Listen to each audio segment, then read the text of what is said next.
Với trình độ của cậu mà cũng dám đến tận cửa khiêu khích. Tên tạp chủng cuối cùng cũng ra rồi. Lúc trước chưa giải quyết được cậu, lần này cậu xong đời. Mau chóng giao Vũ Y ra đây. Cậu nói ai là tạp chủng? Sao? Cậu không cha không mẹ, sống nhờ người khác. Không phải tạp chủng thì là gì? Giao Vũ Y ra đây. Nếu không, cậu sẽ cùng cha mẹ đã khuất của cậu đoàn tụ đấy. Cậu dám vũ nhục ba mẹ tôi. Trương Bạch, giới võ đạo. Trương Nhạc, giới võ đạo. Cậu hỏi thăm trong giới võ đạo Long Quốc xem có ai chưa từng nghe qua danh tiếng của anh em Trương Bạch. Bọn họ ra tay thì chỉ có mất mạng hoặc bị thương. Thằng nhóc này có chút bản lĩnh, dùng liên hoàn quyền.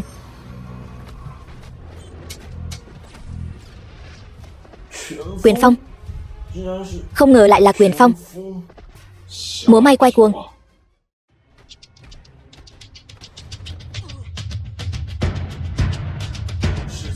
Ngay cả ở Long Quốc cũng không có mấy người có được. Không ngờ mất mạng trong tay anh ta. Tôi chấp nhận đây chính là cường giả võ đạo. Cái này sao có thể như vậy? Xin anh đừng lấy mạng tôi. Tôi sai rồi Tần Thiên.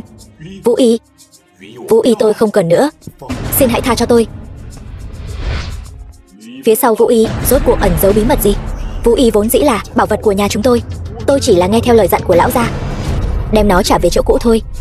Nhà các người. Vậy tại sao nó lại được bán trên chợ đen? Trước đó bị kẻ gian trộm mất rồi.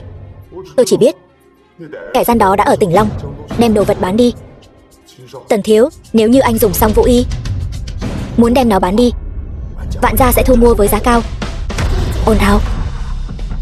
Đi xin lỗi Tần gia. Sau này nếu như cậu còn vô lễ với Tần gia, tôi sẽ san bằng cả Vạn gia. Tần bá phụ, vãn bối xin nhận lỗi với ngài. Xin ngài nể tình thế giao giữa hai nhà, tha thứ cho vãn bối đi. Vạn gia tự giải quyết cho tốt. Cút đi. Vạn gia là một đại họa. Không cần thiết thì đừng gây thù chuốc oán với họ. Mộ Tuyết, đồ đạc thu dọn xong chưa? Chúng ta về tỉnh Long thôi. Thu dọn xong rồi, đi thôi. Lần này mẹ nhất định sẽ công nhận anh. Tỉnh Long.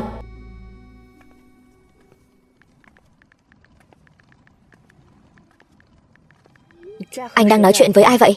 Như Sương, tôi đã tới tỉnh Long an toàn. Như Sương, báo bình an cho cô ấy thôi.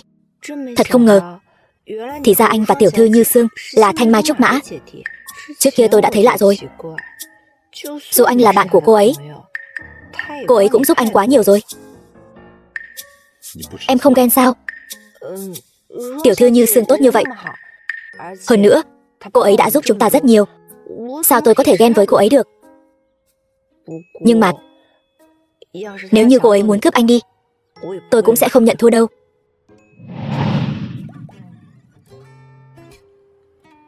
Yên tâm đi, Như Sương chỉ coi tôi là anh em thôi.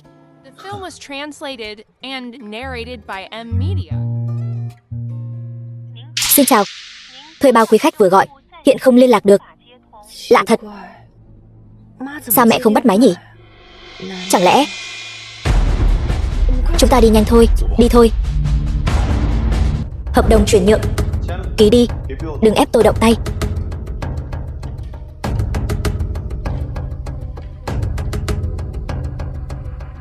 Đồ vong ơn bội nghĩa.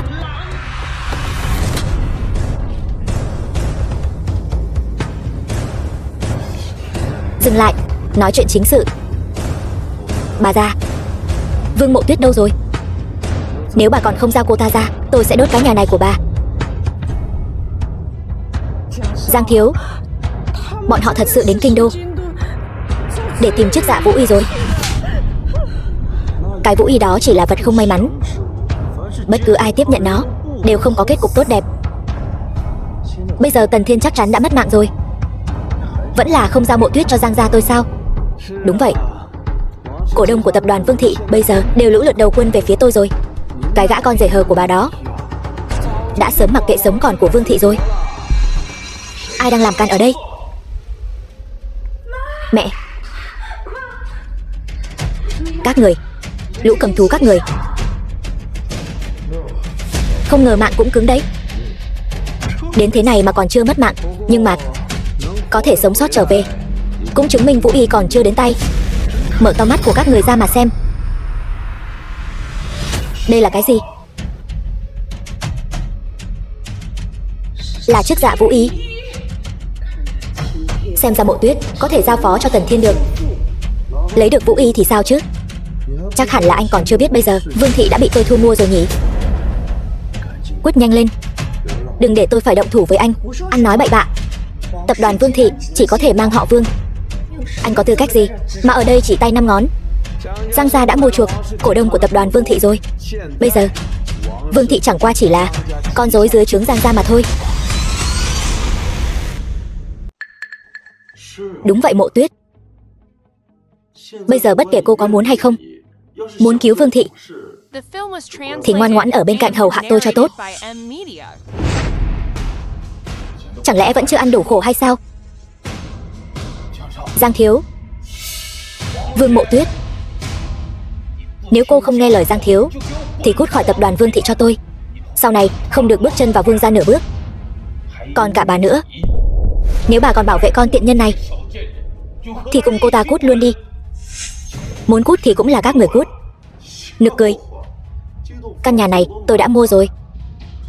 Người đại diện pháp lý của tập đoàn Vương Thị cũng là tôi. Sao? Chỉ dựa vào đôi nắm đấm của cậu có thể chống lại pháp luật sao? Ồn ào, cướp đoạt nhà dân. Gan của anh cũng lớn thật đấy.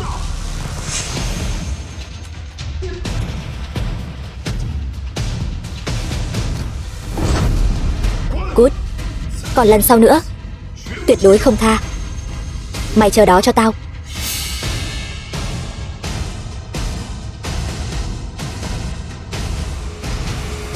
Mẹ! Mấy ngày các người không có ở đây, Vương Hạo Nam, thằng nghịch tử này lại cấu kết với Giang Huy, đem Vương gia bán sạch sành xanh. Sau này ta coi như không sinh ra đứa con này. Mẹ! Chỉ cần mẹ không sao là tốt rồi. Sau này chúng ta nhất định có thể gây dựng lại sự nghiệp. Núi xanh thì còn đó, không sợ không có củi đốt. Được, cậu cứ ở đó đợi tôi thông báo. Chúng ta hãy cùng chào đón tổng tài mới của tập đoàn, Giang thiếu. Tôi tin rằng mọi người đều đã hiểu rõ thực lực của Giang thiếu rồi. Tôi tin rằng Vương Thị của chúng ta nhất định sẽ phát triển ngày càng tốt hơn. Đang ăn nói sằng bậy cái gì đó? Anh đến đây làm gì? Người đâu? Đuổi hắn ra ngoài. Người chỉ bằng mấy tên bảo vệ nhỏ bé đó mà muốn cản tôi sao? Là ai phản bội Vương Thị? Còn phải hỏi sao? Hiện giờ ngồi ở đây đều là người của tôi. Kẻ nào không nghe lời tôi đã sớm giải quyết rồi. Thật sao? Cậu là cái thá gì dám nói chuyện với Giang thiếu như vậy? Tần Thiên, 500 triệu mà anh đầu tư cho Vương Thị trước mặt Giang thiếu của chúng tôi chỉ là hạt cát trên sa mạc thôi, giọt nước trong biển cả mà thôi. Anh có tư cách gì mà dám đối đầu với nhà họ Giang? Vậy thì để cho các người mở mang kiến thức về thực lực của tôi. Thằng phế vật, cậu muốn làm gì? Tôi đây là thông qua quy trình chính quy để thu mua Vương Thị. Tôi ngược lại muốn biết con đường thu mua của các người chính quy đến mức nào. Ai còn muốn đầu quân cho Giang Thị và Vương Hạo Nam nữa? Đứng ra hết cho tôi. Thiếu gia Tần, vốn dĩ tôi không muốn đâu. Là Giang gia dùng tính mạng cả nhà già trẻ của tôi ép buộc tôi. Tôi cũng vậy. Giang thiếu gia nói với tôi anh đi tìm chiếc dạ Vũ Y bị người ta hại mất mạng rồi. Một đám hèn nhát. Cha của tên Giang Huy này ở đâu? Khu biệt thự Lam Thiên. Hôm nay là tiệc mừng thọ của cha hắn, rất nhiều danh nhân xã hội đều có mặt. Thiếu gia Tần, cậu cẩn thận đấy. Quyền quý gì chứ? Chẳng qua chỉ là một lũ sâu mọt của xã hội.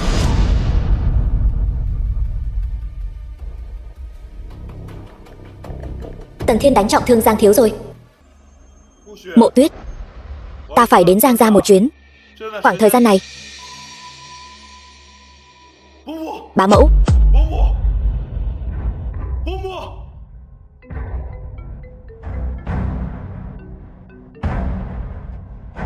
Alo, Mộ Tuyết. Phế vật. Muốn Mộ Tuyết. Đến Giang gia dùng Giang Huy để đổi. Giang gia.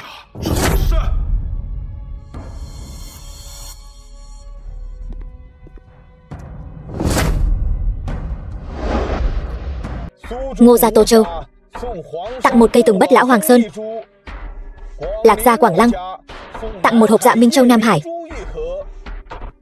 Giang bá phụ, vương gia tặng ngài một nàng dâu. Con dâu.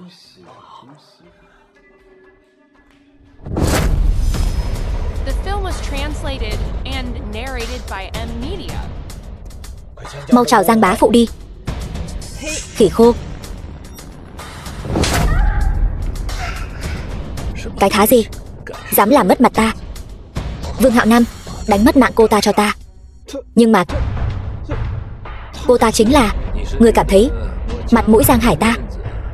Không mua nổi một mạng của cô ta sao? Không. Tôi đi làm ngay đây.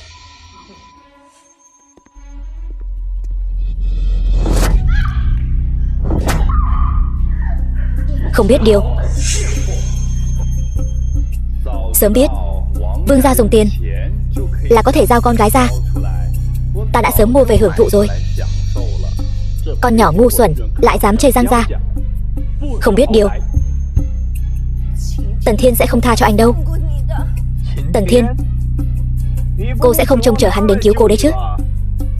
Để phòng ngừa hắn, lần này Giang gia mời đến tiệc mừng thọ là tứ đại cao thủ tuyệt đỉnh Thanh Hồng của Long Quốc. Đến con ruồi cũng không thoát được.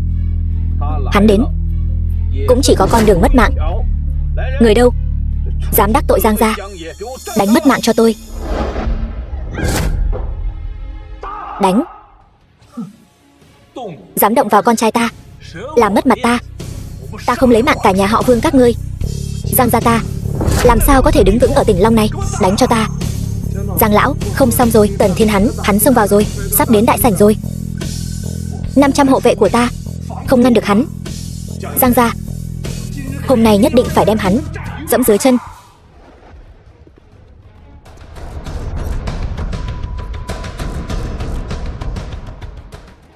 Đem con nhỏ này đưa đến mật thất giam lại. Đem tất cả đi.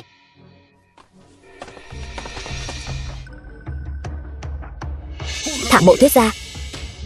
Cậu lại dám làm nhục Giang gia tôi, dám động đến người thân của tôi. Ai đánh Mộ Tuyết, tôi nhất định phải trả lại gấp 10 lần. Không giao Mộ Tuyết ra, đừng trách tôi không khách khí với Giang Huy. Giang bá phụ, có thể thả Mộ Tuyết ra để đổi Giang thiếu về. Tôi vừa mới nghe nói hắn ta chính là Chí Tôn đó. Đồ vô dụng.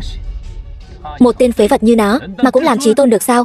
Huống chi hôm nay dù hắn có là Chí Tôn đi chăng nữa, xúc phạm làm tổn thương con ta cũng phải trả giá đắt.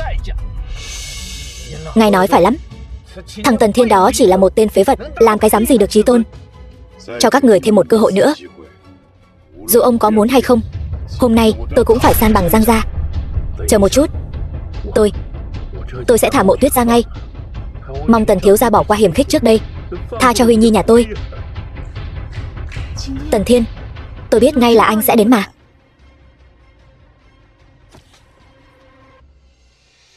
Thanh Hồng Song Tuyệt bắt hết Tần Thiên và Vương Mộ Tuyết lại. Không cần bắt sống. Vâng. An ninh vòng ngoài chẳng qua chỉ là lũ thủng rỗng kêu to. Mấy vị này mới là cao thủ thực sự của Thanh Hồng. Thanh Hồng ra tay không chừa một ai. Vừa hay xem sau khi có Vũ Y hỗ trợ, thực lực của ta tăng lên bao nhiêu.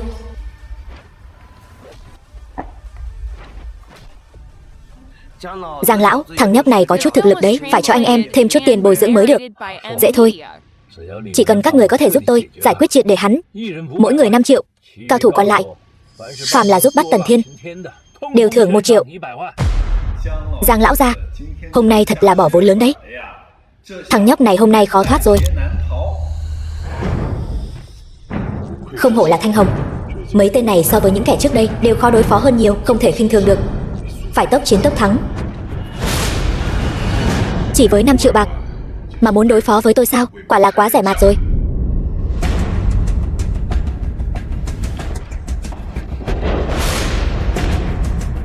Nhóc con, thực lực không tệ đấy. có muốn cân nhắc gia nhập Thanh Hồng không? Như vậy mới có thể tha cho cậu một mạng. Thanh Hồng các người không mang đến uy tín của mình nữa sao? Có thể khiến tổ chức an ninh số 1 Long Quốc ngay tại chỗ lật lọng. Thằng nhóc này không đơn giản như vẻ bề ngoài. Muốn thu nhận tôi sao? Thanh Hồng không xứng. Đến lão đại của các người còn không có tư cách lau giày cho tôi. 10 triệu. Tôi trả 10 triệu. Các vị cao thủ, như vậy được chưa? Nhóc con, rượu mời không uống, muốn uống rượu phạt. Vậy 10 triệu đó chúng tôi nhận. Tôi sẽ khiến các người một xu cũng không lấy được.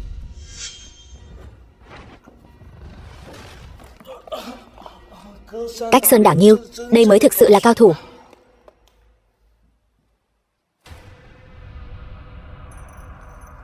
Lão già, ông còn nhớ chuyện 10 năm trước phụ thân của Mộ Tuyết đã qua đời không?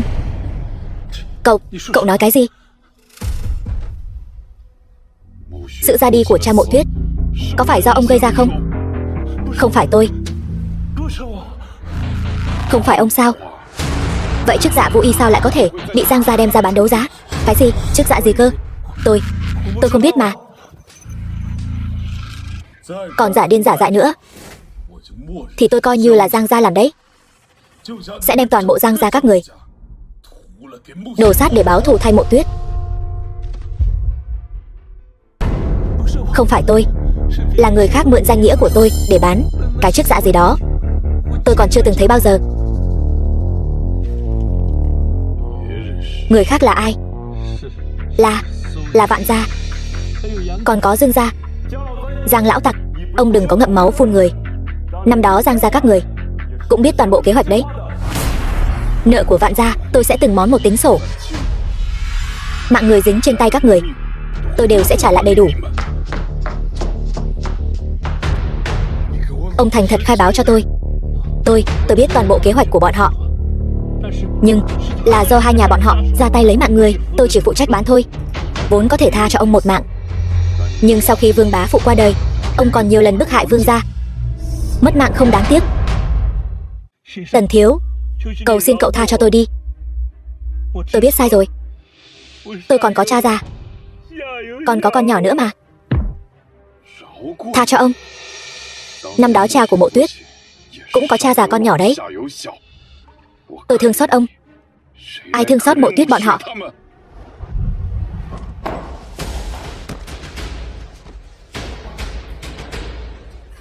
Phụ thân. Tần Thiên, ta lấy mạng ngươi.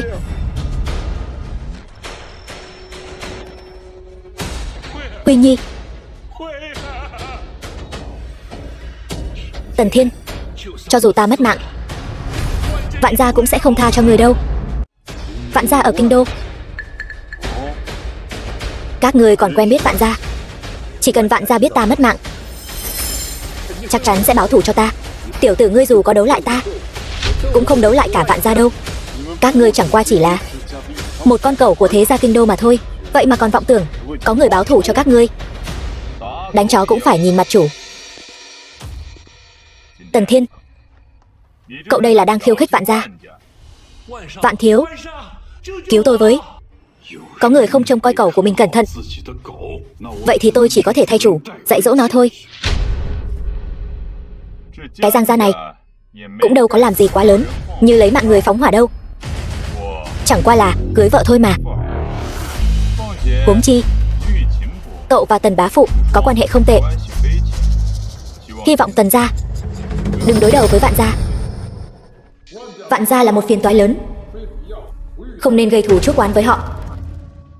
Nếu đã như vậy, Giang gia tội mất mạng có thể miễn, nhưng tội sống khó tha. Nếu Vạn gia ngay cả chuyện này cũng để ý, thì đừng trách tôi trở mặt. Vạn thiếu, hắn dám đè ép Giang gia, đây chính là không coi Vạn gia ra gì đấy.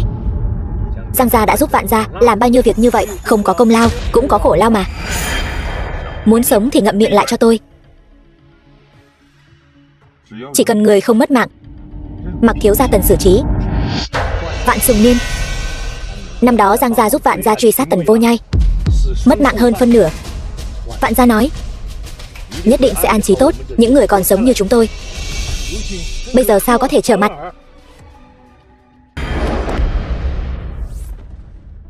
Nói Chuyện hãm hại Tần Vô Nhai, năm đó đã xảy ra chuyện gì? Tôi nói rồi, cậu sẽ tha cho Giang ra sao? Đến nước này rồi, ông không có tư cách nói điều kiện với tôi. Cậu, rốt cuộc cậu là ai? Tôi, con trai của Tần Vô Nhai. Ông nói, năm đó các người đã hãm hại cha mẹ ta như thế nào?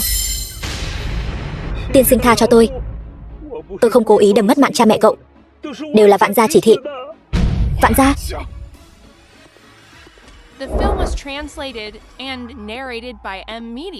Chó điên cắn bừa. Vạn Sùng Niên, vốn tưởng rằng cậu là con riêng của Tần gia, không ngờ cậu chỉ là một con kiến mà thôi. Vậy thì đừng trách tôi không khách khí. Vạn gia lại dám ra tay với cha mẹ tôi. Tôi nói, Vạn gia không làm những chuyện này. Cậu tin không? Cậu không tin cũng không sao. Cậu sống không được bao lâu nữa đâu. Đây là thất dạ độc, tuyệt độc lưu truyền từ xưa của Vạn gia. Cậu cứ chờ mất mạng đi. Nếu hạ độc có thể lấy mạng được tôi đã không sống đến bây giờ rồi.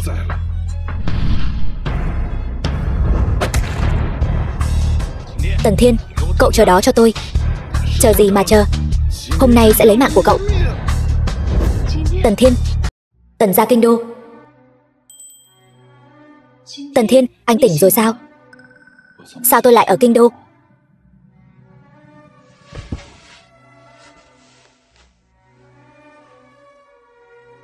Như Sương vừa nghe tin anh trúng phải độc, liền lập tức đến Tỉnh Long, nói Vạn gia chắc chắn có thuốc giải, nên đón anh đến kinh đô tĩnh dưỡng để tiện hơn một chút. Anh bây giờ cảm thấy thế nào? Hiện tại cảm thấy không có vấn đề gì, ngoại trừ đâu thỉnh thoảng sẽ hơi đau một chút. Đúng rồi, chiếc dạ vũ y của chúng ta lấy về chưa? Đã mang về rồi. Tôi sợ mẹ giữ không được nó, vẫn nên để ở chỗ Như Sương, an toàn hơn một chút.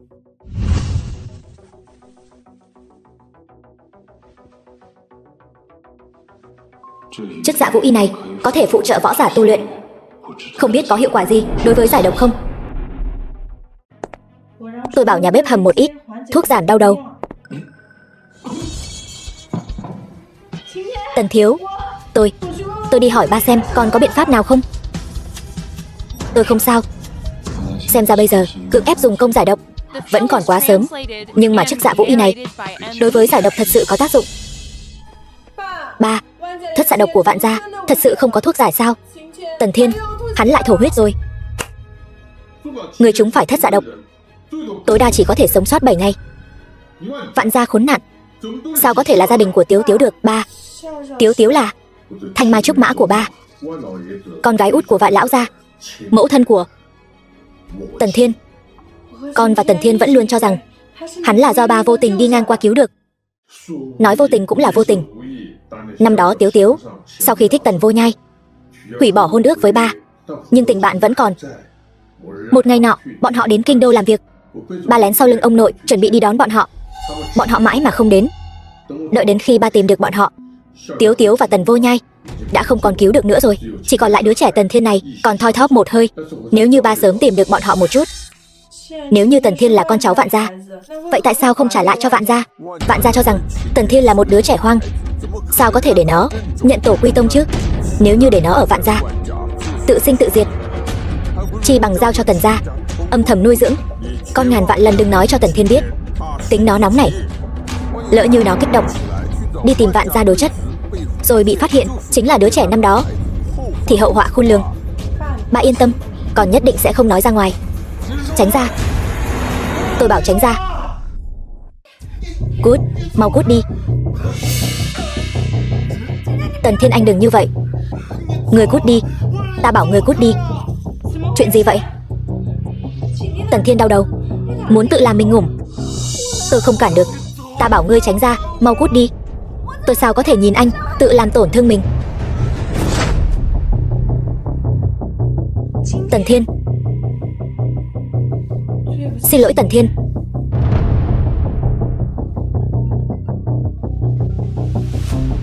Tần Như Sương, muốn giải dược không? Cô mang Vũ Y đến đây, tôi sẽ cho cô. Hoặc là cô đồng ý liên hôn với tôi cũng có thể cân nhắc. Khỉ khô, tôi không vội, tôi có rất nhiều thời gian. Nhưng thằng nhãi đó Không có giải dược nữa. Ngày mai thì cứ chờ mất mạng đi. Có lẽ, có thể tôi sẽ đi lừa lấy giải dược trước, sau đó hiệu lệnh quân đội của tôi san bằng Vạn gia. Sau này nếu Long Quốc truy cứu, vậy thì sau này rồi nói. Như Sương, cô đi đâu vậy? Tôi đi cướp giải dược. Cô chăm sóc tốt cho Tần Thiên. Vũ Y mang đến rồi sao? Chưa. Vậy, Như Sương tiểu thư, đây là đồng ý liên hôn với tôi rồi sao? Giao giải dược ra trước đi.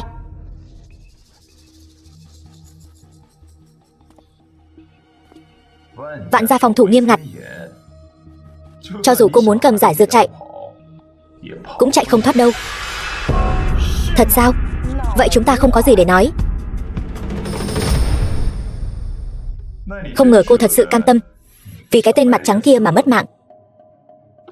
Để biểu hiện thành ý cưới hỏi cô của tôi có thể cho cô trước một nửa giải dược, kéo dài thời gian sống của hắn. Đợi sau khi thành hôn, tôi lại đưa phần giải dược còn lại cho cô. Nếu hắn chủ động giao ra, còn có thể tránh được việc tôi bại lộ thân phận chiến thần. Được, anh giao ra trước một nửa đi. Tiểu thư Tần Như Sương, cũng không thể một chút thành ý cũng không có chứ.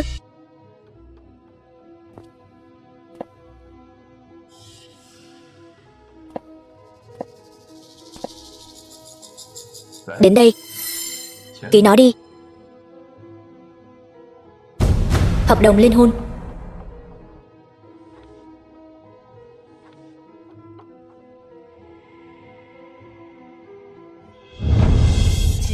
Giải dược.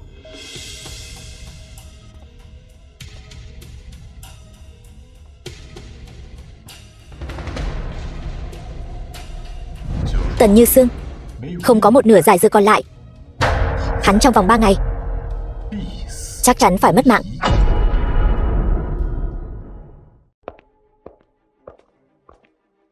Chiến thần, rút lui mai phục. Đi tìm thần y kiểm nghiệm. Loại thuốc này có gây hại cho cơ thể người không? Trong vòng 1 giờ cho ta kết quả. Vâng. Mộ Tuyết, đây là giải dược, nhưng chỉ có một nửa. Phần còn lại tôi sẽ nghĩ cách. Như Sương, giải dược này sao lại là 1 viên rưỡi vậy? Viên hoàn chỉnh kia là thần đan mà thần y thêm vào, có thể giúp giải dược phát huy tác dụng. Cô mau cho hắn uống vào đi. Được.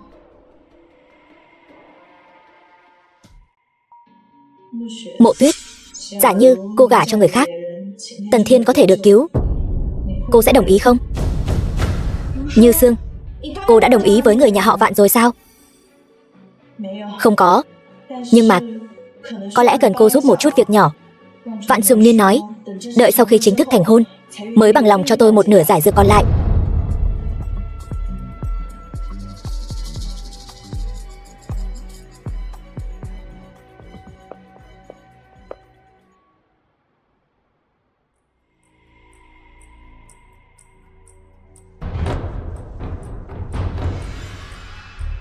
Cảm giác tốt hơn nhiều rồi.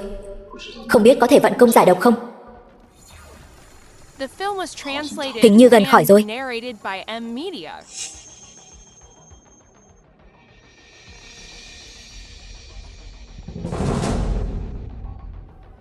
Mộ Tuyết, Như Sương, tôi gần như khỏi hẳn rồi. Thiếu gia, cậu đừng gọi nữa.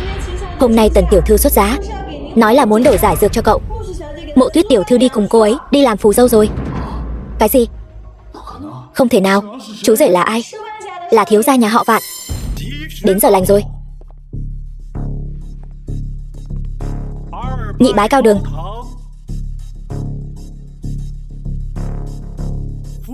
Phu thê giao bái. Giao bái cái rắm. Sao có thể như vậy?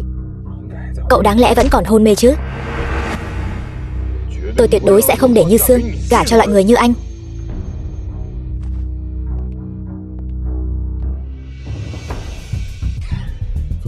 Sao lại là em? Mộ Tuyết, chuyện gì xảy ra vậy? Như Sương đâu? Như Sương cô ấy Cô ấy đi tìm giải dược và hợp đồng hôn nhân rồi. Cô ấy nói lúc này biệt thự Vạn Gia không người canh gác. Cô ấy tranh thủ lẻn vào. Đợi lát nữa sẽ đến dẫn tôi đi. Anh đừng tức giận. Tôi đã nói con gái tôi mà. Không thể hồ đồ như vậy được. Đã như vậy, Vạn lão gia, nể mặt tôi, chuyện hôn sự này coi như bỏ đi. Tần lão gia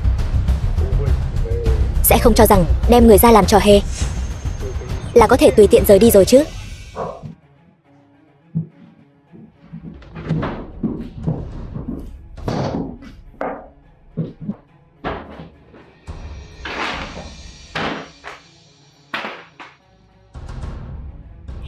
Tìm được thuốc giải chưa?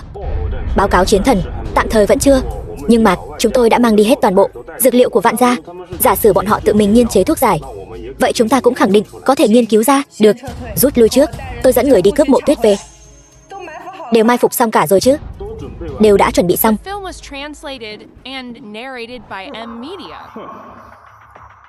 Nếu như Sương không đến, vậy thì cứ để con nhỏ này ở lại bồi tôi.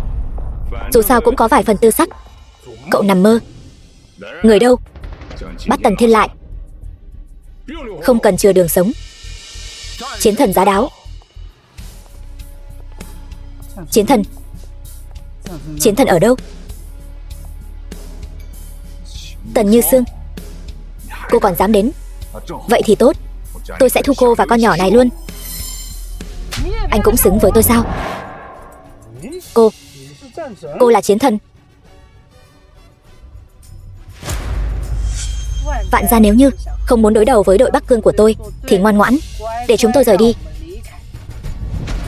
Nể mặt hai nhà thế giao, tôi sẽ không đem hành vi tự rước lấy nhục của các ngươi nói ra ngoài. Không thể nào. Cô con đàn bà thối tha, sao có thể là chiến thần được? Cô nhất định là ngủ với chiến thần nào đó rồi lấy được lệnh bài của hắn. Đồ đàn bà thối.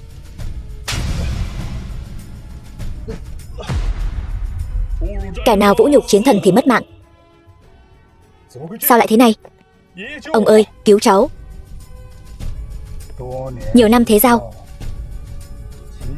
Tần gia hôm nay là muốn cùng Vạn Gia xé rách mặt nhau sao?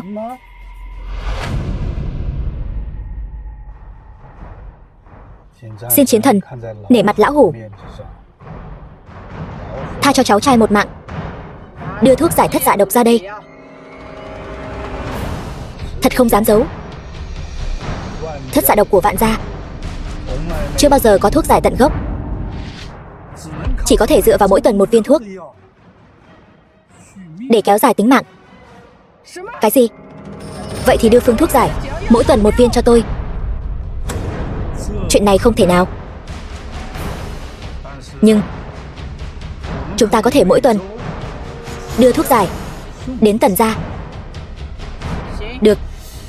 Nhưng nếu Vạn Gia làm không được thì đừng trách tôi thủ hạ vô tình.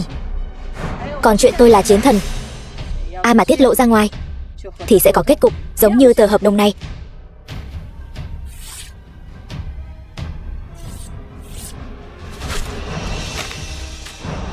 Chúng ta đi.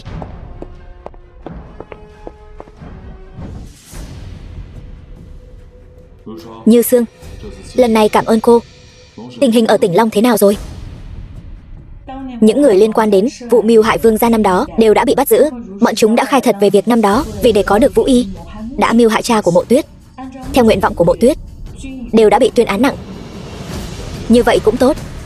Nếu như tôi tỉnh lại kịp thì bọn chúng chắc chắn sẽ không có cái kết toàn thây đâu. Lần này vất vả cho cô rồi. Nhưng Giang Huy đang thoi thóp và Vương Hạo Nam, cả hai tên đó đều không biết tung tích. Có lẽ Vương Hạo Nam bị thương không nặng, đã thừa cơ hỗn loạn mang Giang Huy trốn thoát.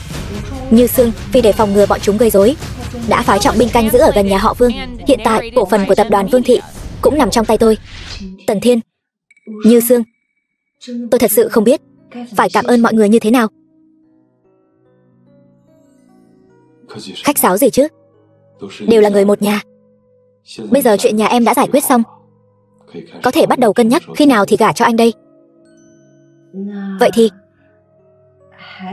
còn phải để mẹ chọn ngày lành tháng tốt nữa.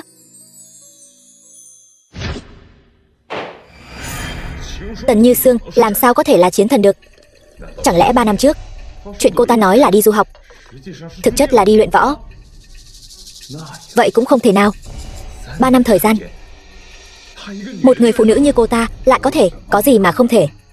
Tổ tiên nhà họ Tần vốn chuộng võ, chắc chắn có một vài bí kíp võ đạo. Thêm vào đó, mối quan hệ và thế lực của bọn họ trong giới võ đạo rất sâu. Ông nội, nhà chúng ta không có thiên tài địa bảo để luyện võ sao?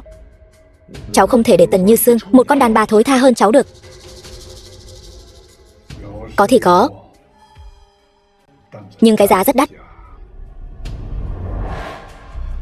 Chỉ cần có thể đánh thắng nhà họ Tần, bảo cháu làm gì cũng được. Vậy thì hãy xem cái này đi. Bái kiến Vạn lão gia, Vạn thiếu gia. Sao hắn ta lại biến thành cái bộ dạng nửa người nửa ngợm thế này? Sau khi Giang Huy bị Tần Thiên phế bỏ, ta đã động dùng bí thuật tổ truyền, cưỡng ép chữa lành kinh mạch cho hắn. Võ lực hiện tại của hắn không thua kém bất kỳ cao thủ võ đạo hàng đầu nào của Long Quốc. Nhưng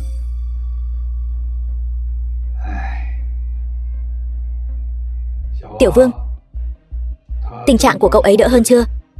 Giang thiếu, phần lớn thời gian vẫn còn trong trạng thái thần trí không tỉnh táo, gặp nguy hiểm sẽ tấn công người khác một cách vô ý tứ. Chỉ có một ít thời gian có thể nhận ra tôi. Tôi không thể để đứa cháu đích tôn của mình thần lâm hiểm cảnh. Nhưng cháu có một kế. Nếu như đem những thành phần có hại trong đó và thuốc giải mà nhà họ Tần cần trộn lẫn vào nhau, Mộ Tuyết, 2 ngày nữa các con sẽ thành thân rồi.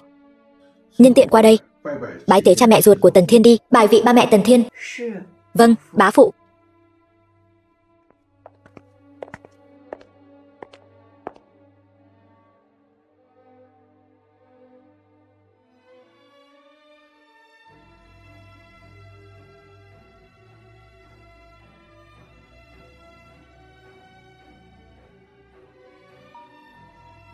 Ba, mẹ, con trai sắp cưới vợ rồi, là con gái của Vương thúc, bạn của cha mẹ. Tần bá phụ, thật sự vẫn chưa có tin tức gì về mẹ con sao? Sự nghiệp của Tần gia hiện tại vẫn chưa thể đối đầu với Vạn gia. Mặc dù Như Sương đã là chiến thần, nhưng chúng ta thật ra vẫn chưa đủ mạnh, cần phải rèn luyện thêm. Cha của Giang Huy trước khi lâm chung nói kẻ mưu hại cha mẹ con là Vạn gia ở kinh đô. Không thể nào. Vạn thiếu gia nói là hắn trước khi lâm chung lên cơn điên nói bậy, nhưng con luôn cảm thấy sự việc không đơn giản như vậy. Bá phụ, tại sao lại tin chắc rằng Vạn gia là không phải? Vạn gia làm việc luôn luôn dứt khoát, nhổ cỏ tận gốc. Nếu thật sự là Vạn gia ra tay, con không thể sống sót. Vạn gia dù tàn nhẫn đến đâu cũng không đến mức ra tay lấy mạng con gái ruột của mình. Vậy mình sẽ tra xét từ những phương diện khác. Tiểu thư, Vạn gia đưa thuốc giải đến cho Tần thiếu gia dùng.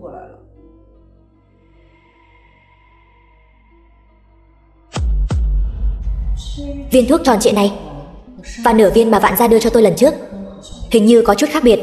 Cô đưa phần này cho Trương thần y kiểm nghiệm, nếu ông ấy nói không có vấn đề gì thì mang về. Vâng.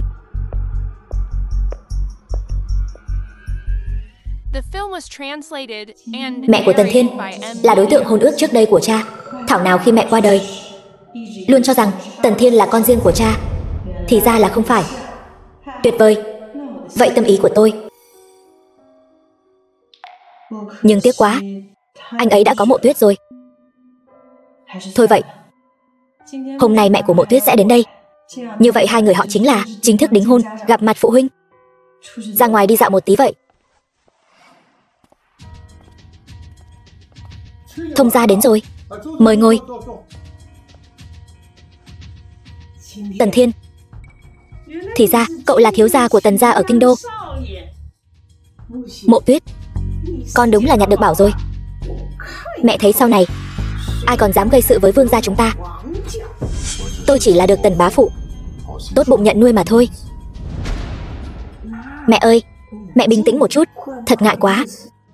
Mẹ, sao mẹ lại một mình đến kinh đô vậy? Cũng không nói với con một tiếng. Vị này là...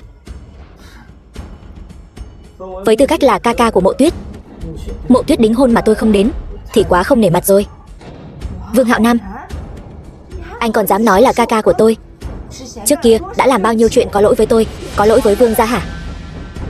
Sao còn có mặt mũi xuất hiện trước mặt chúng tôi? Đừng giận nữa Mộ Tuyết, chúng ta mới là một nhà, đừng để người ngoài chê cười. Buông tay. Hạo Nam, vương gia sớm đã cùng cậu đoạn tuyệt quan hệ rồi, cút ra ngoài cho tôi. Vương Hạo Nam, cho cậu 10 giây, lập tức cút khỏi đây. Từ nay về sau vĩnh viễn đừng xuất hiện trước mặt chúng tôi nữa, nếu không thì đừng trách tôi không khách khí. Dám ra lệnh cho tôi? Cậu tưởng cậu là ai chứ? Đừng tưởng rằng cậu đánh được vài người thì ghê gớm lắm. Hôm nay tôi sẽ cho cậu thấy cái gì mới là kẻ mạnh thật sự. Giang Huy, ra đây. Đây là Giang Huy. Mộ Tuyết, mau dẫn mẹ con trốn đi. Thứ này hung mãnh vô cùng, các người không đối phó được đâu. Tần lão thật tinh mắt, vậy mà có thể nhìn ra được hắn đã không còn là người nữa rồi. Lên đi Giang Huy, mau đi báo thù cho Giang gia. Báo thù? Giang gia?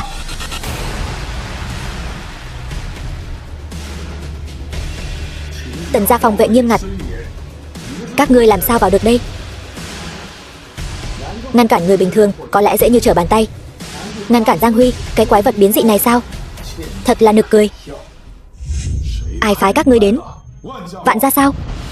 Người rất thông minh, đáng tiếc người thông minh thường mất mạng sớm nhất. Vậy mà lại đem người sống sờ sờ biến thành loại quái vật này. Vạn gia đây là không màng đạo đức nữa rồi sao? Nếu không có Tần Thiên, Giang Huy cũng không đến nỗi biến thành như vậy, đúng không? Giang Huy, Tần Thiên, thực lực của quái vật này không thua gì con và ta, cẩn thận.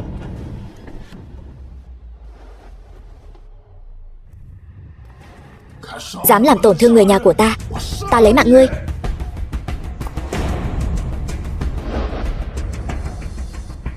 Giang Huy, dùng toàn lực đi, hắn là kẻ đã lấy mạng cả nhà ngươi.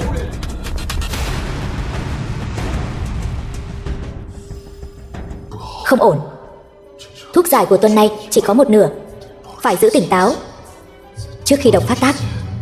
Giải quyết nó.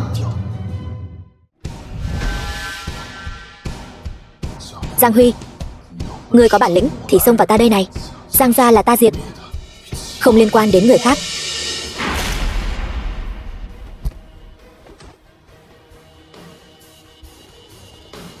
Cái quái vật gì vậy? Con không phải bị ta giải quyết rồi sao? Tần Thiên, cẩn thận. Tần bá phụ.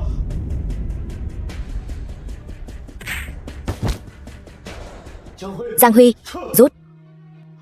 Bá phụ, con sẽ dùng y thuật tốt nhất cho người. Không cần. Ta biết số mệnh của mình.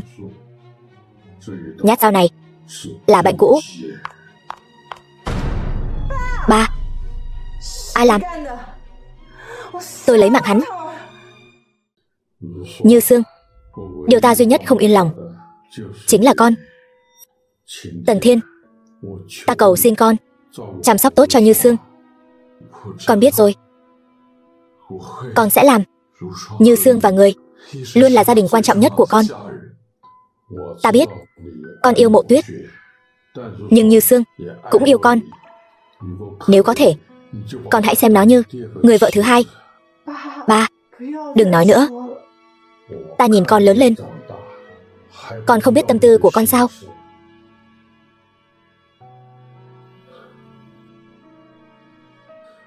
Phải ở với Tần Thiên thật tốt, sau này rồi nói cho nó biết sự thật. Ta đi bầu bạn với mẹ con đây. Ba, bá phụ.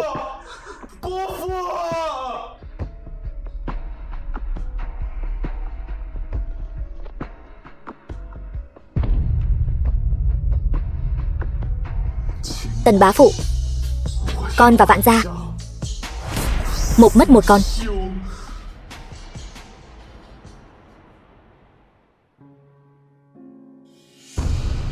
Bá phụ, ơn cứu mạng, khắc cốt ghi tâm.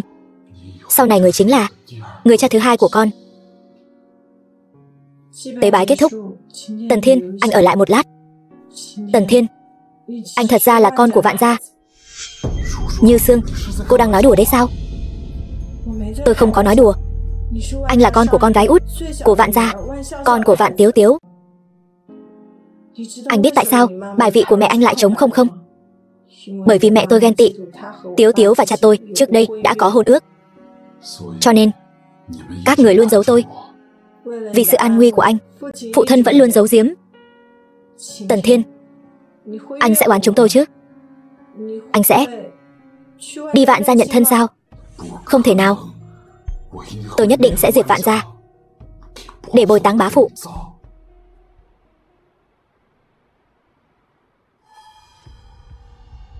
Như Sương, xin lỗi.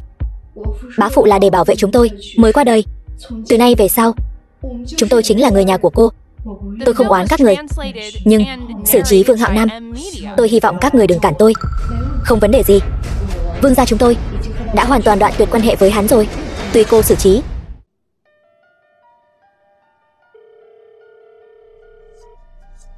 Trương phó quan, hai người hôm trước đưa về, giải quyết chưa?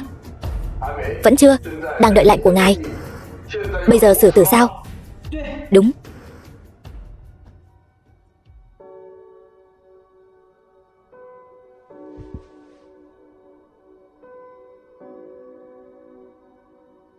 Như Sương, đừng gắng gượng. Muốn khóc thì cứ khóc đi. Tần Thiên, ta hận quá. Tại sao ta không thể trở về sớm hơn? Nếu ta sớm chạy tới, phụ thân cũng sẽ không mất mạng.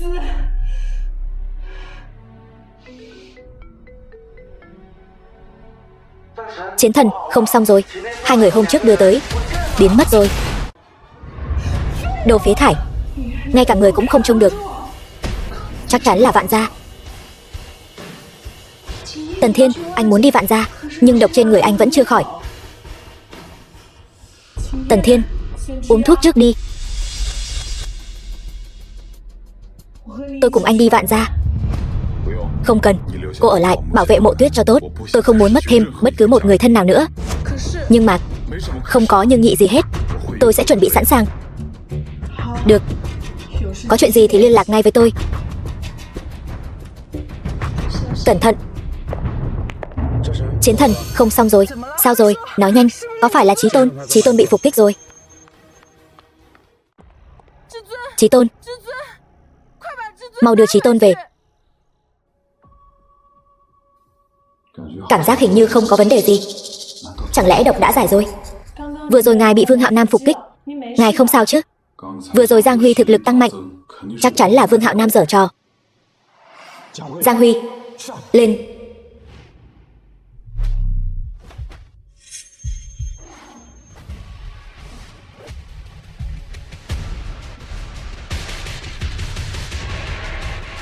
Ta muốn lấy mạng các ngươi.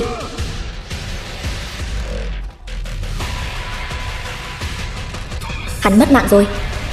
Đến lượt ngươi.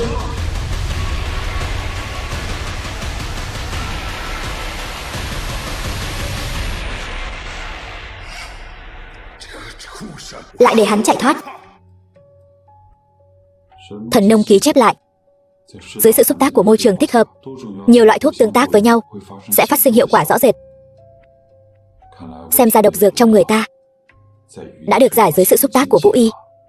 Công lực thậm chí còn mạnh hơn trước khi ta trúng độc. Tần Thiên, cuối cùng anh cũng tỉnh rồi. Chỉ tiếc là lại để Vương Hạo Nam chạy thoát rồi. Vương Hạo Nam lúc đó cũng ở đó sao? Như Sương được thuộc hạ báo cáo rằng chỉ nhìn thấy một mình anh ngã xuống đất. Lúc đó tôi vừa đánh mất mạng Giang Huy, còn chưa đánh đến Vương Hạo Nam thì tôi đã ngất đi rồi.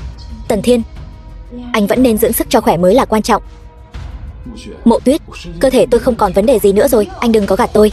Nếu như không có vấn đề, sao lại ngất xỉu ngoài đường được? Đây chính là hiệu quả của chức dạ vũ y. Nó sẽ khiến cho tất cả các chức năng trong cơ thể người đều tăng lên gấp bội. Thảo nào nhiều thế ra. Luôn mong cầu có nó. Bây giờ đã khuya rồi, đợi đến sáng mai tìm Như Sương thương lượng rồi đi cũng không muộn. Như Sương chắc chắn sẽ không cản tôi đâu. Sao anh lại chắc chắn như vậy?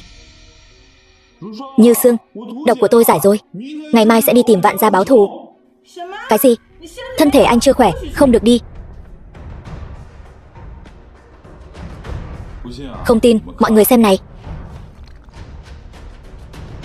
Một quyền này so với lúc anh còn ở trong quân đội mạnh hơn rất nhiều. Giờ thì tin chưa? Bây giờ tôi sẽ đi tìm Vạn gia báo thù. Bây giờ đêm khuya thanh vắng, thích hợp để đánh Úc. Nhưng nếu hành động thiếu suy nghĩ, việc điều động quân đội của tôi có thể sẽ cần một chút thời gian. Để đảm bảo không có chuyện gì xảy ra, hay là sáng ngày mai hãy hành động, sẽ thích hợp hơn. Đúng vậy. Dạo gần đây em cũng đang giúp anh nghe ngóng tin tức về Vạn gia. Ngày mai chính là tiệc mừng thọ của lão gia tử Vạn gia. Người Vạn gia chắc là đều đến đông đủ. Đến lúc đó chúng ta có thể một mẻ hốt gọn. Mộ Tuyết nói đúng. Hai người các ngươi đúng là càng ngày càng ăn ý. Vậy tôi luyện tập thêm một đêm nữa. Như Sương, cô đi điều động nhân thủ đi. Vâng. Như Sương, ở nhà không cần phải khách sáo như vậy. Chúc Vạn lão gia tử thân thể tráng kiện, cả nhà hạnh phúc. Đúng rồi, lần này mừng thọ, sao không thấy người Tần gia đến chúc thọ vậy? Tần gia. Lão đệ, cậu lạc hậu tin tức quá đấy. Bây giờ ở kinh đô chỉ còn Vạn gia thôi, không còn Tần gia nữa rồi. Tần gia tính là gì? Chỉ phái 2 tên lâu la nhỏ đã lấy được đầu của gia chủ nhà họ rồi. Cái đứa con gái phế vật nhà bọn họ chắc là còn đang khóc lóc ấy chứ. Kẻ nào nhục mạ Tần gia ta mất mạng. Chuyện gì thế này? Sao lại là binh lính Bắc Cương? Không sao, chó săn của Tần gia mà thôi. Đồ phế vật nhà cậu sao còn chưa mất mạng? Cưỡng ép áp chế chỉ khiến cho độc tố trong người cậu phát huy nhanh hơn thôi. Đến lúc đó còn chưa bắt đầu đánh thì đã mất mạng rồi. Bí độc Vạn gia sớm đã bị tôi hóa giải. Kẻ sắp đi chầu trời là các người đó. Không thể nào. Bí độc Vạn gia lưu truyền ngàn năm, không người nào có thể giải. Thùng rỗng kêu to. Bớt nói lời thưa. Người đâu? Bắt lấy thằng nhãi này. Đây chính là ông ngoại và anh họ, những người đã lấy mạng cha nuôi ta. Các ngươi đi giải quyết đám lâu la tép diêu kia đi. Tôi muốn một mình đấu với Vạn gia này. Ông ơi, người của hắn đánh bại hết người của chúng ta rồi. Tần gia làm vậy không sợ giới lãnh đạo Long Quốc truy cứu trách nhiệm sao? Các người lấy mạng phụ thân của chiến thần Bắc Cảnh, không sợ giới lãnh đạo Long Quốc truy cứu trách nhiệm sao? Vậy thì tôi sẽ truy cứu trách nhiệm. Cuồng vọng. Cậu có thể đại diện cho Long Quốc sao? Tần Như Sương, một chiến thần còn con, còn không biết là leo lên bằng cách nào. Phụ thân của cô ta mất mạng thì đã mất mạng rồi. Hơn nữa, nếu không phải vì cứu cậu, lão già họ Tần cũng sẽ không mất mạng. Một chiến thần còn con sao? Dám bất kính với quân đội Long Quốc. Hôm nay tôi sẽ cho các người biết hậu quả. Một chiến thần mà muốn ở Vạn gia, muốn làm gì thì làm sao? Cậu đừng tưởng rằng Vạn gia chúng tôi không có thế lực quân sự. Tây Kinh chiến thần đâu? Bắc Cảnh chiến thần cũng chỉ mới nổi lên 2 năm nay thôi. Có thể sánh bằng Tây Kinh chiến thần có thâm niên mấy chục năm sao? Đến rồi, để tôi xem là thằng không có mắt nào dám đến gây sự ở địa bàn của Vạn gia. Kẻ nào dám càn rỡ ở đây? Là tôi. Cái đừng nhiều lời, đừng để lộ thân phận của tôi.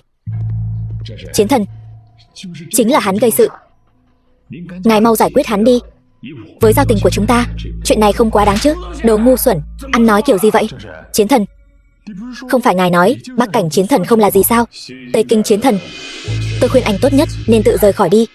Đừng gây nội chiến với Bắc Cảnh chiến thần. Chiến thần, hắn chỉ là nghiệt chủng mà Tần gia nhận nuôi năm xưa thôi. Cho dù lấy mạng hắn, có ngài ở đây, Bắc Cảnh chiến thần cũng không dám làm gì. Cậu mới là nghiệt chủng. Hắn chính là Vạn lão gia tử. Chuyện này tôi không quản được nữa rồi, các người tự giải quyết đi. Cáo từ. Chiến thần xin dừng bước. Rốt cuộc hắn là thân phận gì mà khiến ngài phải kiêng dè như vậy? Lão già, có những thứ biết nhiều quá không tốt. Ông không cảm thấy tôi và một người trông rất giống nhau sao? Cậu là... Không thể nào. Nói, cậu là gì của Tần Vô Nhai? Tôi là con trai của ông ta. Là con trai của ông ta và Vạn Tiếu Tiếu. Lão già, ông còn nhớ mẹ ta không? Tiếu Tiếu. Sao có thể như vậy? Cô nhỏ của tôi. Cậu là do cô ta và thằng đàn ông hoang sinh ra.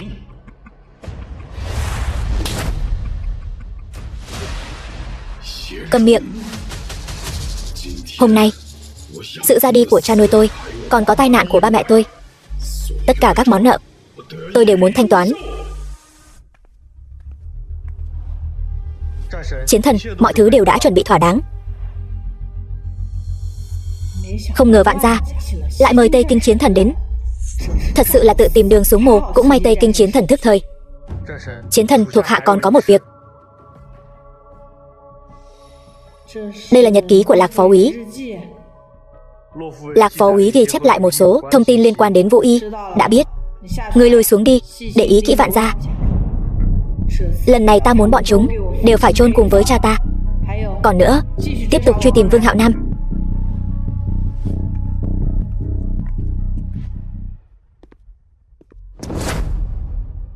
Tiểu Vương, cậu tư chất xuất chúng. Dược này hiệu quả trên người cậu đỉnh hơn gấp 10 lần so với Giang Huy. Nhưng nguy hiểm bị phản ngược lại cũng là gấp mấy lần. Nhưng mà cậu cũng không muốn nhìn thằng nhãi đó sống tốt đúng chứ? Chỉ cần đợi thêm một tiếng nữa, ta có thể báo thù rửa hận. Một Giang Huy, Tần Thiên đã khó mà chống đỡ. Huống chi phương thuốc mới này sẽ mang đến cho ta sức mạnh khủng bố gấp 10 lần so với Giang Huy lúc trước. Tần Thiên, lúc trước cậu phái Vương Hạo Nam và Giang Huy đến lấy mạng Tần bá phụ, đáng lẽ nên liệu đến có ngày này. Ông nội cứu con sắp bị cái tên này đánh mất mạng rồi. Không biết Tần Thiên hiểu rõ bao nhiêu về chuyện năm đó. Lần này phải lừa gạt được hắn trước. Cuối cùng sẽ diệt cỏ tận gốc hắn. Tần Thiên dừng tay.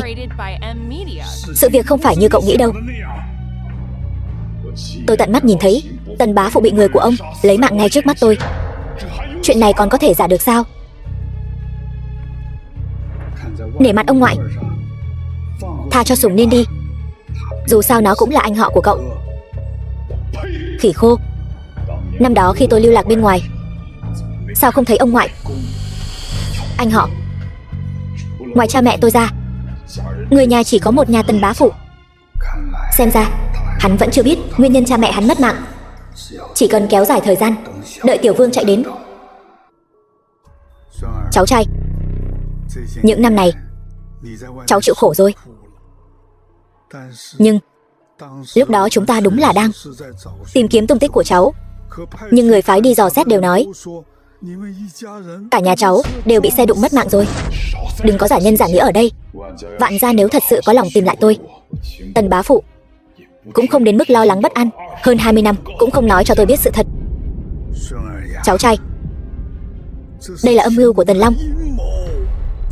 Hắn muốn khiến hai ông cháu ta trở mặt thành thù, để Tần gia một nhà đắc lợi. Nếu hắn thật sự muốn một nhà đắc lợi, đã sớm để tôi và Như Sương ra tay với các người rồi. Hà tất kéo đến bây giờ?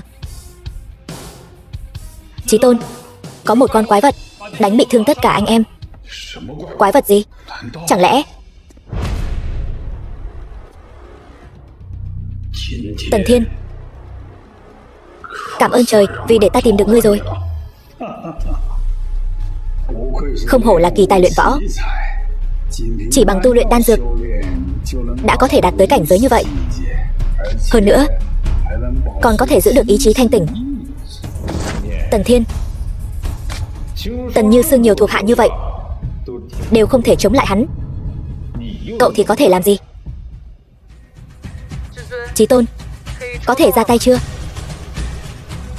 Đến đây đi.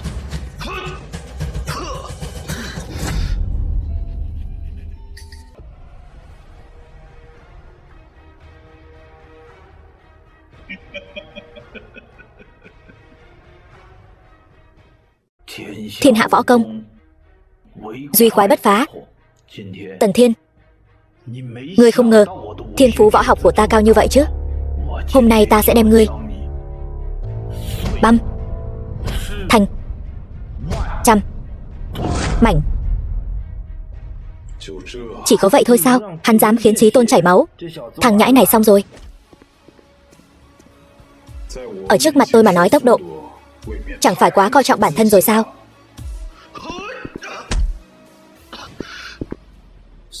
Chí Tôn, còn có thân thủ này và phản ứng của Tây Kinh Chiến Thần. Xem ra lần này có một trận ác chiến rồi. Phàm là sát thủ ở kinh đô đều đến Vạn Gia chi viện. Tần Thiên, hôm nay ta không tiếc bất cứ giá nào cũng phải lấy mạng ngươi.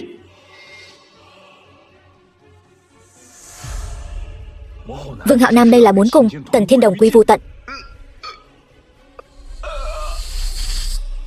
Tần Thiên, chúng ta sống mái với nhau. The film was translated and narrated by M Media. Cậu còn chưa có tư cách cùng tôi đồng quy vu tận.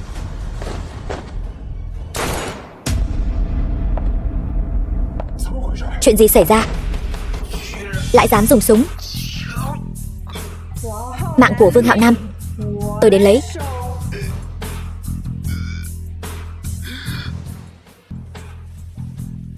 Không thể nào. Ta đã thông báo cho các sát thủ bao vây Vạn Gia. Các người làm sao vào được?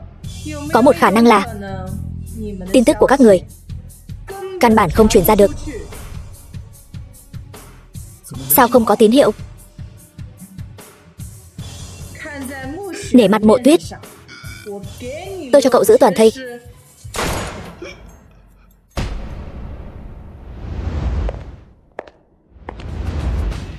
Không tự mình động thủ, khó tiêu mối hận trong lòng tôi.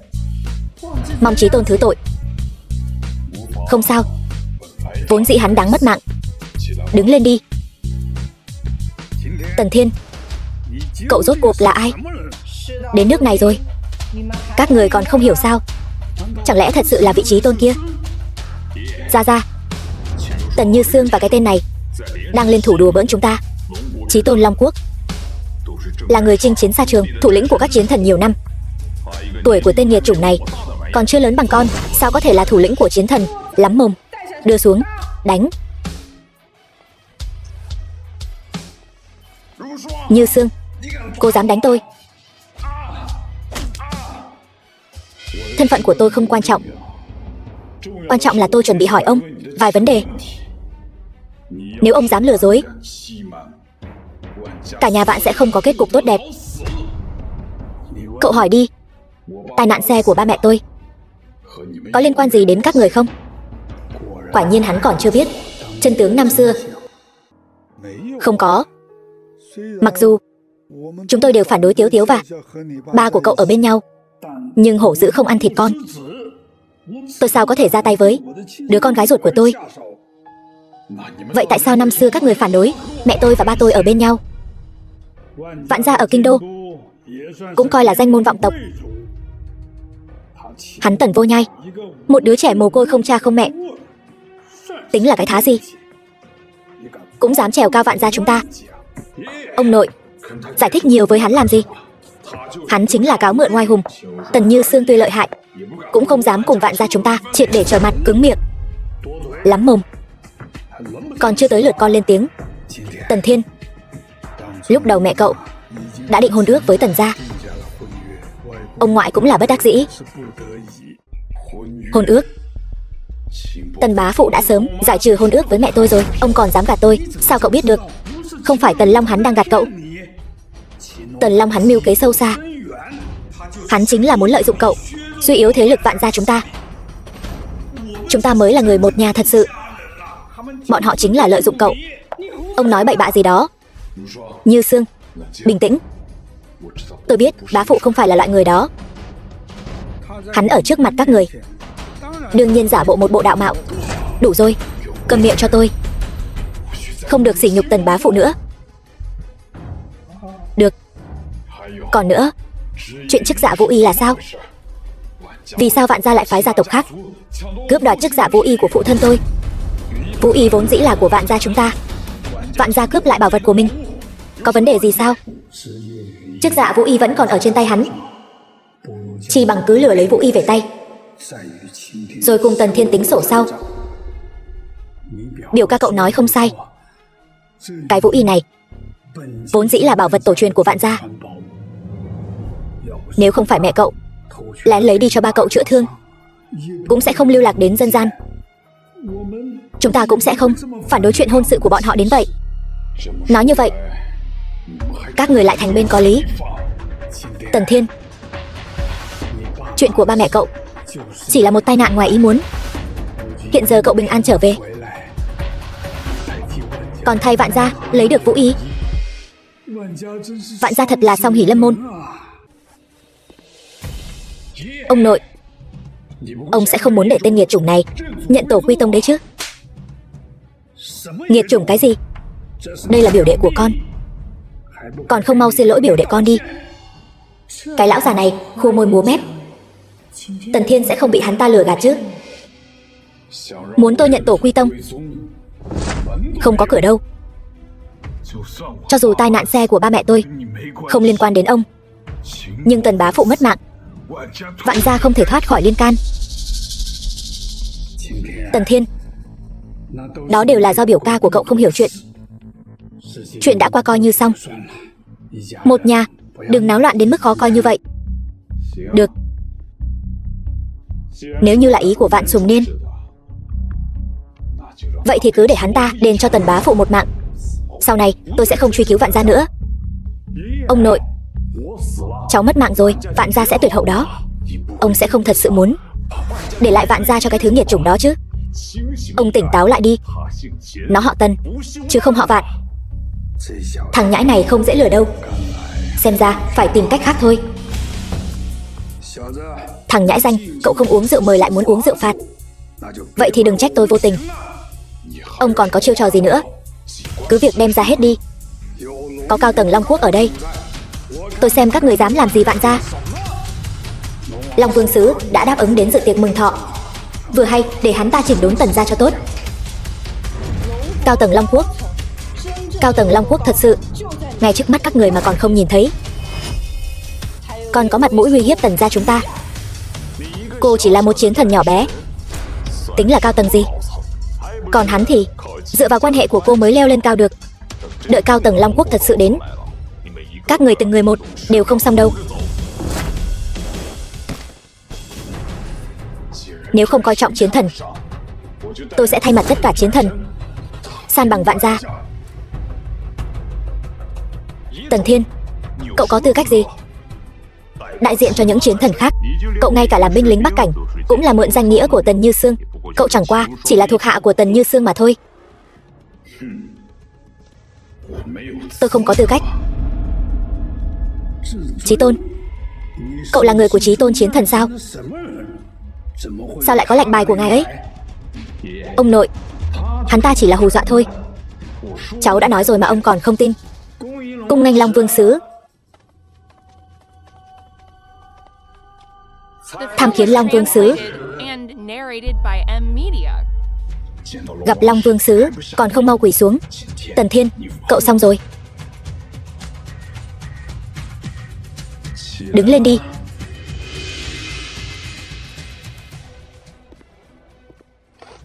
Bẩm báo Long Vương Sứ, Tần Thiên mạo danh Chí Tôn, Tần Như Sương lạm quyền tư lợi. Đáng tội gì? Đồ ngu xuẩn, lại dám đắc tội Chí Tôn. Cho dù Chí Tôn muốn mạng của cậu, cậu còn dám không cho sao?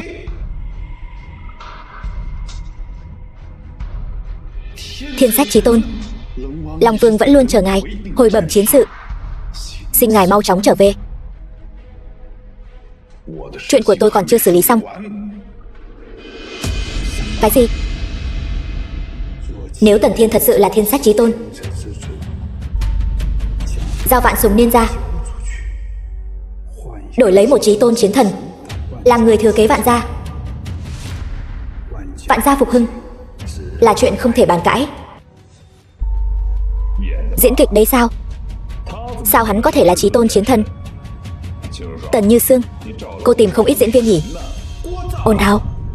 Tây Kinh chiến thần, xử lý đi. Tần Thiên, đúng là anh họ của cậu, có mắt như mù. Tôi sẽ bảo hắn xin lỗi cậu. Cậu tha cho hắn đi. Tôi đã nói rồi. Lúc đó điều kiện gì? Bây giờ vẫn là điều kiện đó. Hắn phải đền mạng cho bá phụ Tần của tôi. Sùng Niên, không phải ông không giúp cháu. Đây đều là do cháu tự chuốc lấy. Bỏ xe giữ tướng. Lão gia tử cũng có tầm nhìn đấy. Ông nội, khoan đã. Chí Tôn, có thể đáp ứng lão hổ một thỉnh cầu không? Nói, Vạn gia giao Sùng Niên cho các người. Với Tần gia, ân oán xóa bỏ. Nhưng như vậy Vạn gia sẽ không còn người thừa kế. Mà Chí Tôn cũng vừa hay là cháu trai của lão hủ, có thể kế thừa gia nghiệp Vạn gia không? Tôi đã nói tôi họ Tần. Gia nghiệp Vạn gia giao cho tôi, cũng là họ Tần. Không sao. Chỉ cần Chí Tôn có thể bảo hộ Vạn gia thái bình. Nhà này họ gì không quan trọng. Quan trọng là có được Chí Tôn che chở mới là vinh hạnh của tất cả mọi người Vạn gia. Lão già, ông làm sao đối mặt với tổ tiên Vạn gia?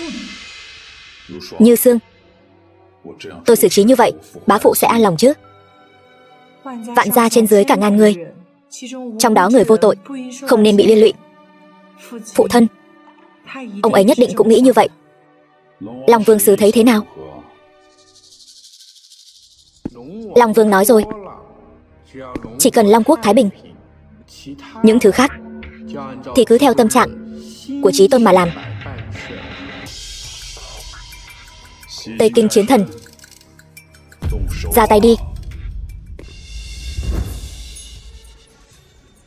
Vạn Kiều Tiêu, ông bất nhân thì đừng trách tôi bất nghĩa. Tần Thiên, ba mẹ cậu đều là Vạn Kiều Tiêu lấy mạng. Cậu nói gì? Chí Tôn, Vạn Sùng Niên, hắn điên rồi. Cậu đừng tin lời hắn nói. Rốt cuộc là chuyện gì? Những chuyện cũ này không rõ ràng. Không biết lúc Lạc Phó Úy còn sống có phát hiện ra gì không? Tần Thiên, lúc cha mẹ cậu qua đời, Vạn Sùng Niên vẫn còn là một đứa trẻ. Hắn cái gì cũng không hiểu. Đây là vu oan giá họa. Ông ngay cả cháu ruột của mình cũng xuống tay được, lấy mạng một đứa con gái con rể, sao không nhẫn tâm làm được chứ? Tạm thời không thể phán định Vạn Sùng Niên nói là thật hay giả. Trước mặt Long Vương Sứ không thể lấy mạng người vô tội bừa bãi. Vạn Kiều Tiêu, hôm nay tạm tha cho ông một mạng. Sau này tôi tra ra chân tướng, ông trốn được ngày đầu, không trốn được ngày sau đâu. Đa tạ Chí Tôn chiến thần tha mạng. Lão hủ thật sự là chưa từng làm những chuyện thương thiên hại lý đó. Tần Thiên, không thể để hắn đi. Lạc Phó Úy đã tra ra chân tướng. Vũ Y lại là di vật của phụ thân Chí Tôn. Trong lúc phụ thân Chí Tôn và Vạn Tiếu Tiếu bỏ trốn, sơ y đánh mất, mà cha mẹ Chí Tôn cũng bị Vạn gia mưu hại. Ta nhất định phải thay Chí Tôn tìm lại Vũ Y, nói cho hắn biết chân tướng. Gần đây ta hình như bị người theo dõi, không giống như người của địch quân. Bọn họ đối với thành phố của Long Quốc vô cùng quen thuộc. Chắc là người thèm muốn Vũ Y. Khả năng xấu nhất là Vạn gia. Ta phải nhanh chóng giao Vũ Y cho Chí Tôn. Ba, mẹ.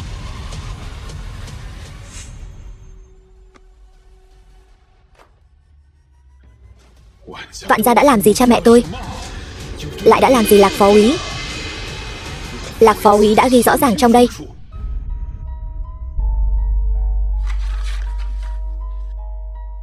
Cháu trai, cái này là giả. Đây là cố ý hãm hại. Lạc Phó Úy trung thành tận tụy với tôi. Bên trên ghi rõ ràng các chứng cứ mà ông đã phái người ở tỉnh Long mưu hại cha mẹ tôi. Ông cái lão tặc này còn muốn rảo biện. Vũ Y vốn dĩ là bảo vật của phụ thân tôi. Cha mẹ cậu mất mạng là bọn họ đáng đời. Tần Vô Nhai năm đó lấy mạng bao nhiêu tinh anh Vạn gia, rồi cướp đi con gái tôi. Mạng của hắn là mạng của những người khác của Vạn gia, chẳng lẽ không phải là mạng sao? Cha tôi phẩm hạnh trong như gương, tất cả hành động đều là chính nghĩa. Nếu không phải các người cố ý gây sự, phụ thân sao có thể sát hại vô tội? Năm đó ông phái người truy sát phụ thân tôi. Ông ấy đột phá vòng vây bị trọng thương, nhờ có Vũ Y mới sống sót.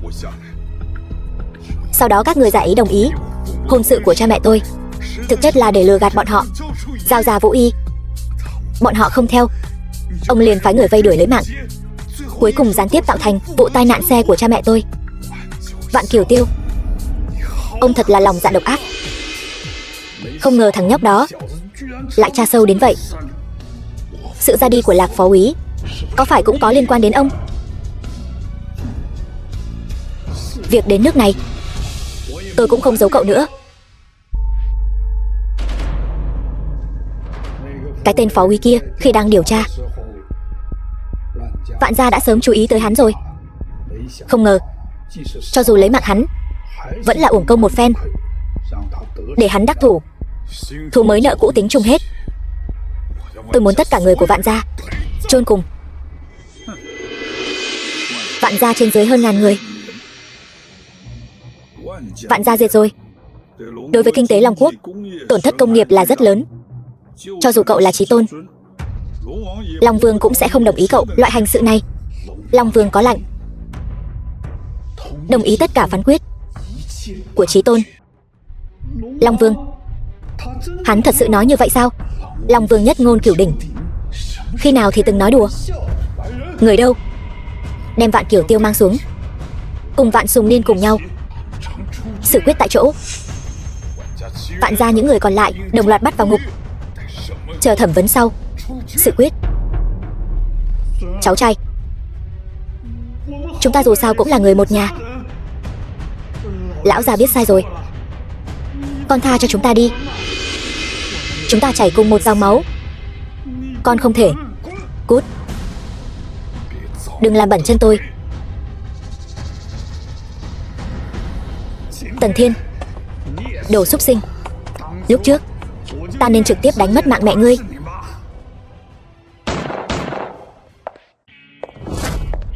Chí tôn, Vạn Kiều Tiêu và Vạn Sùng Niên đã xử quyết xong, cuối cùng cũng đến hồi kết. Đi thôi. Chí tôn, anh còn không trở về phục mạnh sao? Anh xin Long Vương giúp tôi phê cho cái phép nghỉ trăng mật. Vị hôn thê của tôi đã đợi tôi 3 năm rồi, hắn đợi thêm mấy ngày thì sao? Được, đi thôi. Mộ Tuyết, ngày mai chúng ta sẽ kết hôn. Ta cuối cùng cũng bù đắp được cho nàng đám cưới mà ta còn thiếu lúc trước. Đúng vậy, cũng may mọi người đều bình an trở về. Lúc trước chàng để ta ở lại nhà, ta lo lắng muốn mất mạng. Trên chiến trường đao kiếm không có mắt, ta đây không phải sợ làm nàng bị thương sao? Nếu ta có thể lợi hại như Như Xương thì tốt rồi. Tần Thiên, sau này chàng dạy ta một ít võ thuật phòng thân, để tránh sau này ta kéo chân chàng. Không cần phiền phức như vậy. Chúng ta sau khi kết hôn vào ngày mai, tất cả quyền quý Long Quốc đều biết nàng là vợ của ta. Ai mà dám vọng tưởng động đến nàng, vậy chính là đối đầu với cả Long Quốc. Chí tôn đại nhân nói phải, là ta suy nghĩ không chu toàn. Nói thật, ta hoàn toàn không nghĩ tới chàng thật sự là chí tôn. Ta còn luôn cho rằng trước kia chàng là đang trêu ta. Ta đã nói rồi, sau khi ta trở về sẽ tuyệt đối không giấu giếm nàng chuyện gì. Ngày mai hai người kết hôn rồi, còn chưa ngủ sao? Mộ Tuyết có chút căng thẳng, ta cùng cô ấy đi dạo cho khuây khỏa. Cũng phải, anh phải đối tốt với Mộ Tuyết, đừng làm cô ấy đau lòng nữa. Như Xương, cô ở một mình có được không? Lúc trước bá phụ. Thôi đi, đừng nói nữa. Bây giờ tôi không muốn vướng bận chuyện tình cảm cá nhân. Hơn nữa, anh sớm đã xem tôi như người nhà vậy. Tôi đã rất mãn nguyện rồi.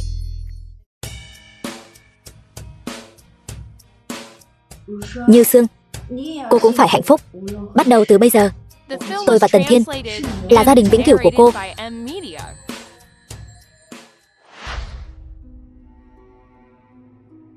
Bài vị cha mẹ Tần Thiên.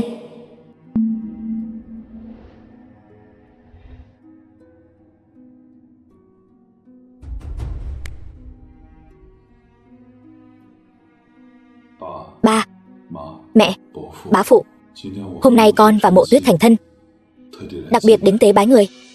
Nguyện người trên trời có linh thiêng phù hộ cho con và Mộ Tuyết hôn nhân mỹ mãn thuận lợi. Ba, mẹ, Tần bá phụ, người yên tâm, con sẽ thay người chăm sóc tốt cho Tần Thiên.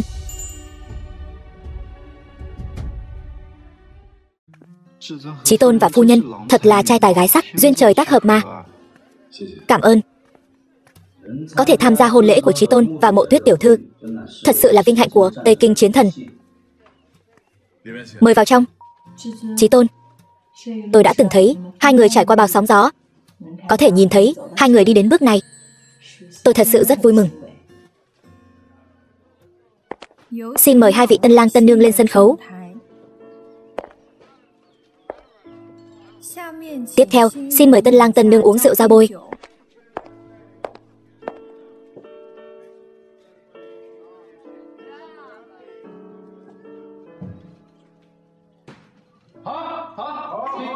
Hay lắm.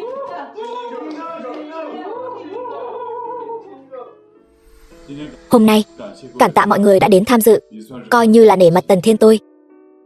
Cảm ơn mọi người đã yêu mến chúng tôi. Hôm nay, không say không về. Được, không say không về. Long Vương sứ đến. Long Vương tặng Chí Tôn chiến thần một đôi ngọc như ý, một bức chân tích của Nguyên Thái Sư, Uyên Ương Hí Thủy Đô, lễ kim 10 triệu. Long Vương vì khánh hạ Chí Tôn đại hỷ, còn đặc biệt vì Chí Tôn chuẩn bị một phần lễ nhỏ. Trời ơi, tôi lại có thể ở đây được gặp Long Vương sứ. Chí Tôn quả nhiên quyền kỳ thiên hạ. Thấy Long Vương ngọc tỷ, như thấy Long Vương. Tham kiến Long Vương. Đều ngồi xuống đi. Long Vương đây là có ý gì? Long Vương giao phó, sau này nếu Long thể người bệnh nguy kịch, sẽ do Chí Tôn nhiếp chính, để Giang Sơn nước nhà có thể kéo dài quốc vận vạn năm cho Long Quốc.